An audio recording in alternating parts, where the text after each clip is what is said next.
कल हमने बायट Savart law के बारे में पढ़ा था। आज हम उसकी एप्लीकेशन देखेंगे कि किस तरह आप बायट सैवर्ट लॉ को यूज कर सकते हो to find the magnetic field due to a straight wire carrying current. हमने एक स्ट्रेट वायर ली एक्स वाई, उसका एक छोटा सा करंट एलिमेंट ले लिया डी एल। अब इस करंट एलिमेंट में आई करंट पास कर रहा है तो ये पूरा करंट एलिमेंट बन जाएगा आई इंटू डी एल। ठीक है, इस करंट एलिमेंट की वजह से हम किसी पॉइंट पी पे मैग्नेटिक फील्ड निकालना चाहते हैं। ठीक है, अब ये किस डायरेक्शन में निकलेगी मैग्नेटिक फील्ड वो हमारा क्वेश्चन है, और ये तो हुआ करंट एलिमेंट की वजह से। फिर हम क्या करेंगे, उस करंट एलिमेंट के को इंटीग्रेट करके टोटल कंडक्टर की वजह से मैग्नेटिक फील्ड निकाल लेंगे। तो पहले तो हम करंट एलिमेंट के ऊपर ध्यान देंगे। तो हमारे पास जब करंट एलिमेंट डी एल है तो उसकी वजह से स्मॉल मैग्नेटिक फील्ड कितनी होगी, mu naught over 4 pi Biot Savart law के according I D L vector cross R vector upon R cube.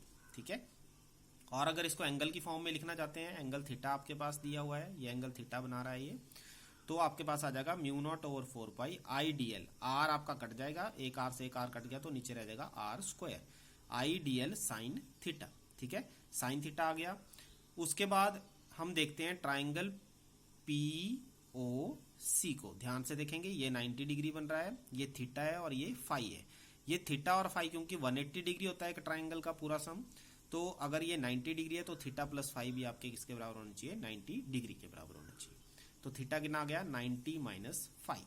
तो यहां से अब आपने जो पेपर में ध्यान रखना है बेटा, वो ये चीज ध्यान में रखनी है कि हमने आई डी एल साइन थीटा और आर स्क्वायर को फाई एंगल के अंदर बदलने की कोशिश करनी है। ठीक है, तो सबसे पहले हम साइन थीटा को चेंज करेंगे। साइन थीटा का की जगह हम 90 माइनस फाई करेंगे। साइन 90 माइनस फाई होता है आपका कॉस फाई। तो ये पहले आपने ट्रिग्नोमेट्री में पढ़ा हुआ है कैसे होता है। उसके बाद हम क्या करते हैं, कॉस फाई की वैल्यू लेते हैं यहां से। कॉस फाई क्या होता है आपका, बेस अपॉन हाइपोटेन्यूज। अब बेस कौन सा है इसके लिए, सीपी है बेटा, ये ध्यान रखना। जो फाई एंगल है उसका बेस है सीपी और थीटा एंगल का बेस क्या है, ये वाला सीओ। ठीक है, तो हम फाई एंगल ले रहे हैं तो इसमें बेस आपका बन जाएगा सीपी। ठीक है, बेस इसका सीपी है और हाइपोटेन्यूज तो दोनों का कॉमन है ओपी, तो ये बन जाएगा ए बाय आर। ये डिस्टेंस है इसका, व्हाट इज ओपी, आर के बराबर है, और व्हाट इज सीपी, ये ए के बराबर है, स्मॉल ए मैंने लिया हुआ है। तो ये बन जाता है ए बाय आर, तो आर कितना आ गया, ए बाय कॉस फाई। तो देखो मैंने आर भी चेंज कर दिया। अब टेंजेंट फाई लेते हैं। टेंजेंट फाई आपका क्या आएगा, फिर वही tangent phi perpendicular over base. इसमें जो फाई एंगल है इसका परपेंडिकुलर हुआ ओ सी, ये ध्यान रखना आपने। ठीक है, एंगल का साथ वाला होता है बेस और उसके सामने वाली साइड होती है परपेंडिकुलर। तो ओ सी अपॉन सीपी, ओ सी अपॉन सीपी की वैल्यू पुट करेंगे। व्हाट इज ओ सी, ओ सी आपका एल है, एल के बराबर आपने लिया हुआ है। ठीक है, और व्हाट इज सीपी, ए, तो ये बन जाएगा एल बाय ए। तो एल कितना आ गया, ए टेंजेंट फाई। लेकिन मुझे एल नहीं चाहिए, मुझे चाहिए डी एल। ठीक है, तो मुझे एल से डी एल बनाने के लिए इसको डिफ्रेंशिएट करना पड़ेगा। तो मैं इसको डिफ्रेंशिएट करूंगा, एल का बन जाएगा डी एल, ए का तो ए ही रहेगा, और टेंजेंट फाई की डिफ्रेंशिएशन होती है बेटा, याद रखना, secant square phi D phi. तो ये आपने याद रखनी है, ये बड़ी इंपॉर्टेंट है। सब टेंजेंट फाई की differentiation secant square phi D phi, ये सबसे इंपॉर्टेंट टर्म है इसमें, ये ध्यान में रखनी है। तो देखो आपके सारी टर्म चेंज हो गई, साइन थीटा चेंज हो गया, आर चेंज हो गया, डीएल चेंज हो गया। डीएल आपका क्या बन गया है, a secant square phi D phi. तो ये सारी टर्म को यूज करके आप इन तीनों टर्म को वन में यूज करोगे तो हमारा जो एक्सप्रेशन है वो चेंज हो जाएगा। वो बन जाएगा D B is equal to mu naught over 4 pi I DL की वैल्यू और साइन थीटा की वैल्यू, फिर नीचे आर की वैल्यू भी पुट की मैंने।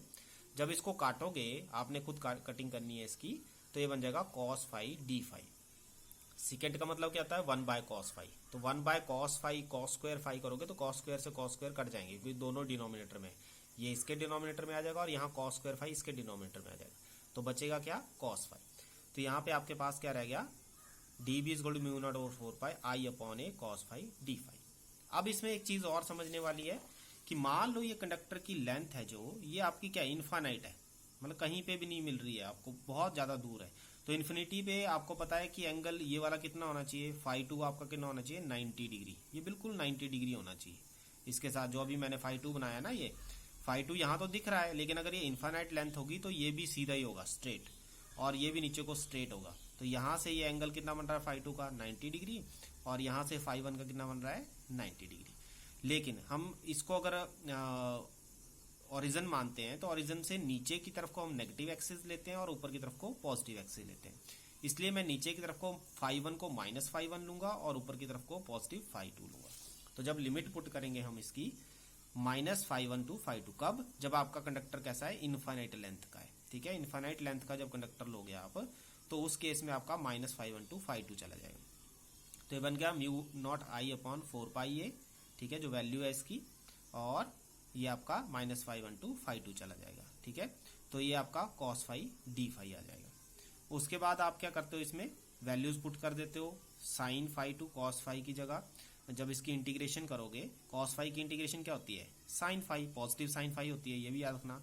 और sin φ में जब आप लिमिट पुट करोगे तो ये बन जाएगा sin φ2, ठीक है। और माइनस sin φ1 बनना चाहिए था, लेकिन माइनस यहाँ पे भी है तो माइनस माइनस क्या हो जाएगा, प्लस sin φ1 बन जाएगा। फिर इसकी वैल्यू पुट करने के बाद हमारे पास टोटल मैग्नेटिक फील्ड इतनी आ गई। ये रिजल्ट भी आपने याद रखना है, कई बार इस रिजल्ट से न्यूमेरिकल भी आते हैं, ये ध्यान में रखना है इस रिजल्ट को, μ0/I/4πa sin φ1 प्लस sin φ2। फिर आपने क्या किया, मान लो कंडक्टर को इन्फिनिटी, मैंने अभी कहा कि कंडक्टर को अगर आप इन्फिनिटी पे रखते हो तो φ1 φ2 कितना होना चाहिए, 90 डिग्री के बराबर होना चाहिए। तो 90 डिग्री के बराबर होना चाहिए, तो sin 90 प्लस sin 90 कितना हो जाएगा, 1 + 1, तो ये बन जाएगा 2I/a। तो ये रिजल्ट भी अगेन बड़ा इंपॉर्टेंट है कि for a straight conductor the magnetic field is given by μ0/4π 2I/a। और बेटा एक बात और इसमें याद रखनी है कि μ0/4π की वैल्यू जो आपकी होती है, it is equal to 10⁻⁷। Unit आप बुक से देख सकते हो, वैल्यू मैंने आपको बता दी। तो ये वैल्यू भी आपको याद रखनी है, ये भी आपके न्यूमेरिकल में काम आती है। μ0/4π 10⁻⁷ के बराबर होता है, ठीक है। इसके ऊपर एक न्यूमेरिकल हम देखते हैं। मान लो आपको एक वायर दी गई है जिसका एक स्क्वायर बनाया गया है, ठीक है। इस वायर से I करंट फ्लो कर रहा है, टोटल लेंथ इसकी 2a दी गई है, ठीक है। तो दैट मीन्स ये लेंथ भी आपकी 2a होगी। अगर मैं इसको ऐसे क्रॉस कर देता हूँ, डायगोनल बना देता हूँ इसके, और सेंटर से यहाँ की लेंथ निकालता हूँ, तो ये a के बराबर होनी चाहिए। और सेंटर से ही आपका क्या है, इसका डिस्टेंस a और इसका डिस्टेंस भी कितना होगा, a, हाफ हो गया, ये मिड पॉइंट है, ठीक है। तो आप देखते हो कि ये एंगल 45 डिग्री बनेगा, ये एंगल भी 45 डिग्री बनता है, क्योंकि डायगोनल आपस में कैसे होते हैं, 90 डिग्री पे बाइसेक्ट करते हैं, ठीक है।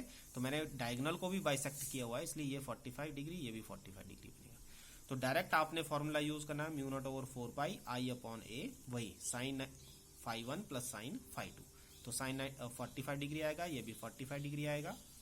वैल्यूज आ जाएगी 1/√2 प्लस 1/√2, वही μ0/4π की वैल्यू 10⁻⁷। ये पुट करने के बाद हमारा जो एक्सप्रेशन है वो इतना हो जाएगा। अब ये कहता है कि ये तो मैंने एक ही साइड की बात की, इसमें टोटल साइड कितनी है, 1 2 3 4। तो टोटल मैग्नेटिक फील्ड निकालने के लिए, क्योंकि सब एक जैसी ही हैं, तो मैं इसको 4 से मल्टीप्लाई कर दूंगा। तो नेट मैग्नेटिक फील्ड कितनी आ जाएगी, 4 इंटू जो आपने ऊपर रिजल्ट निकाला है, और इसको कैलकुलेट करने के बाद हमारे पास आ जाएगा 4√2 10⁻⁷ I/a, ठीक है। इसमें आपने मुझे अब एक काम और करके देना है कि व्हाट इज द